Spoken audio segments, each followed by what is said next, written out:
Harvard professor warns of devastating China-Japan war. Russian study says U.S. could easily defeat Beijing in nuclear conflict, as the president of China and others in the last month have said prepare for all-out multi-theater conventional war and nuclear war with the United States. And, of course, they said last week in the People's Daily and other state-run media that they are going to invade Philippine Islands that they claim really belong to China, that Japan took, and that they're also going to take other disputed islands by Japan. And if that happens, there will be war. Now, I understand Justin Bieber's in the news. He got a DWI. And that's very important as well. But we're not going to be talking about that. I already talked about entertainment industry and the mass mental illness of it and people being distracted, fiddling while Rome burns. But we are joined for the next 25 minutes by Professor Margaret Macmillan from Oxford. I'm going to be out at Oxford in the middle of March doing a keynote speech. I look forward to doing that. I always wanted to go to Oxford. Honored to do that. And she has margaretmacmillan.com. She's a prestigious professor. And is the 5th warden of St. Anthony's College. In 2007, she was educated at University of Toronto College and Oxford University. She is a fellow of the Royal Society of Literature and a senior fellow at Massey College, University of Toronto. And I'm not going to go over on the boards of Mosaic Institute, Reuters Institute for the Study of Journalism, and the editorial boards of international history and First World War Study. She's an expert on the First World War. Professors' publications include Women of the Raja and well as Peacemakers, the Paris Conference in 1919, and its attempt to make peace, for which she won many awards. I'm not going to go over the rest of her letters and all the work she's done. Her most recent book is The War That Ended Peace, How Europe's Abandoned Peace from the First World War. I guess that goes into Versailles. I haven't read it.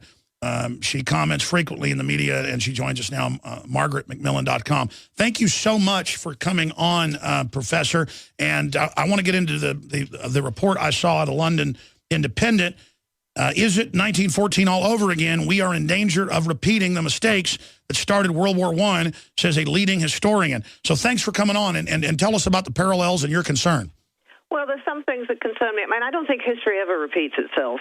I think we get similarities, but the conditions are so different. I mean, the 21st century is very different from 100 years ago. But I think what is concerning is we seem to have nationalist rivalries between countries. You have a rivalry developing, as you were mentioning earlier on, in the South China Seas, which has the potential for sparking off further tensions and conflicts. You have international ideologies. In the years before 1914, they were international ideologies of anarchists, for example. Today you have international ideologies, of religious ideologies or ultra-religious ideologies. So I think we live in a slightly turbulent time. We have globalization. Both ages are very globalized, and I think you have people worried about the impact of globalization, perhaps turning to their homes and feeling rather defensive.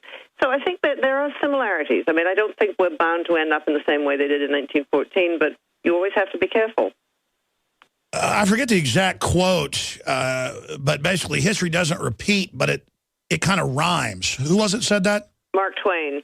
Mark Twain. And humans act the same, even though we have almost godlike weapons and technology now, would be godlike, to the ancients, Professor.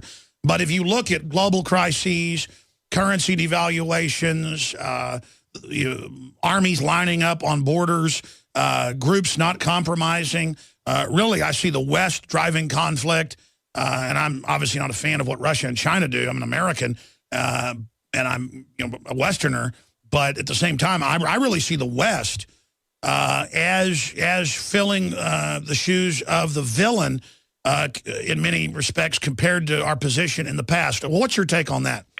Well, I think human nature doesn't really change that much. I mean, I think we like to think we're a lot more sophisticated than the caveman. I'm not sure we are. I mean, I think we're still driven, at least in part, by emotions and fears. And I think what's really dangerous is when people lack, or nations lack, the ability to see things from the other person's point of view. And so what nations do to defend themselves and what we do to defend ourselves as individuals, we may think we're just being defensive, we're just looking out for ourselves, but that may really look like aggression from the other side. And I think that's when it gets dangerous, when you fail to understand what the other person might be thinking. And I think what's also dangerous, and you see it with individuals and you see it with nations again, is when their pride gets involved and when their prestige gets involved. I mean, you know, I think an analogy is the members of gangs, who are, to me, rather like knights in the Middle Ages. They'd rather die than be dishonored. And so I think this is a perennial strain in human nature. Now, we've got a more sensible side, and I think we've got a more reasonable side, and we've got a side where we do reach out, we do try and understand each other. So, you know, I never like to think that history is going to repeat itself, but I think we should be warned, we should be careful about being too complacent. History doesn't repeat, it does rhyme, and I think that is true as Mark Twain said it. I mean, here's the issue. You look at the moral authority of the United States or England or many European countries. Look at France in the just disheveled nature that it's going into from what I've been seeing and traveling and witnessing. And there is, I see a cyclical, and of course there's cycles within cycles, and I'd like you to speak to that, Professor, because you're an expert on that. I do see us going into a very sick bottom of the cycle. All the same indicators, the decadence, the debt, the corruption, the almost laissez-faire attitude of dictatorial government and corporations, the power grabbing. And as the establishment senses that, it makes basically everyone become even more feverish, including myself, adding to almost the same electrical hysteria that you see in mass movements of almost like, you know, rats overpopulated in the sewers killing each other. I mean, I'm just kind of throwing a gestalt out there. What's your take on what I'm saying? Well, it's a pretty gloomy picture you have, and I hope it's not all true. But, you know, I think there are things we need to look out for in our own societies. I mean, I don't worry about government debt so much, because government debt, if it's going into building infrastructure, I think is actually positively a good thing, just like we borrow to buy houses through mortgages. But what I do think is worrying, and I think it's affecting a lot of Western societies, is the growing gap between the very rich and the very poor, and the way the middle class is getting squeezed out. And that isn't good for society. It leads to tensions. It leads to a lack of links between the different groups in societies. And I think you don't want a society in which a very few people at the top control a great deal of the resources of that society and are able to live in a way which insulates them from the problems of society, because it means, you know, they're probably going to have less understanding and less empathy for those who are less fortunate than themselves. Separately, what other historical trends are you seeing? And then flesh out, if you can, some of the parallels that they were reporting on that you've seen.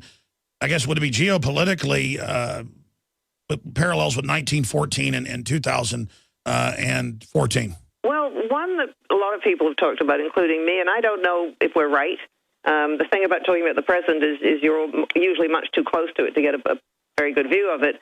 But it seems to me you do have tensions in the world internationally now, because you have what had been a dominant power no longer as dominant as it was. It doesn't mean it's that much weaker, but it's no longer quite as dominant as it was. Before 1914, that was the British Empire, which was the world's biggest empire the world has ever seen.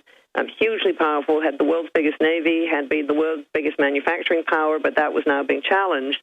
And you had a Britain and its empire that was very conscious that it was beginning to slip a bit, that it had competitors like the United States and Germany and Japan.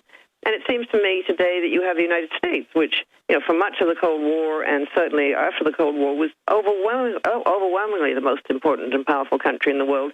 It's no longer perhaps quite as powerful as it was, and that can lead to tension, because nations that feel themselves to be slipping a little bit may react in ways that aren't always predictable, and nations that sort of feel that they haven't yet got their share in the sun can be aggressive and not very tactful. I mean, Germany was not tactful before the First World War. It was sort of pushing its way into the world order and throwing its weight around. And I would say that China's not being particularly tactful today. And so it doesn't make for an easy international situation managing these shifts, often very subtle shifts in the international order.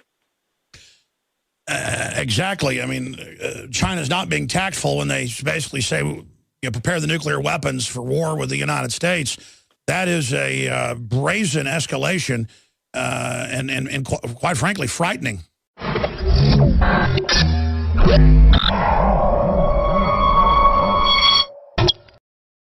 Now you can watch The Alex Jones Show live as it happens at Infowars.com/show. You'll find links to all of our content there and a free 15-day trial for Prison Planet TV. More than 60 movies and documentaries all in one place at Infowars.com/show. See the full interview on our sister channel, The Info Warrior, or become a member of PrisonPlanet.tv and help us take the message of freedom and liberty to the next level. Thanks for watching. Spread this information far and wide, and please subscribe to The Alex Jones Channel.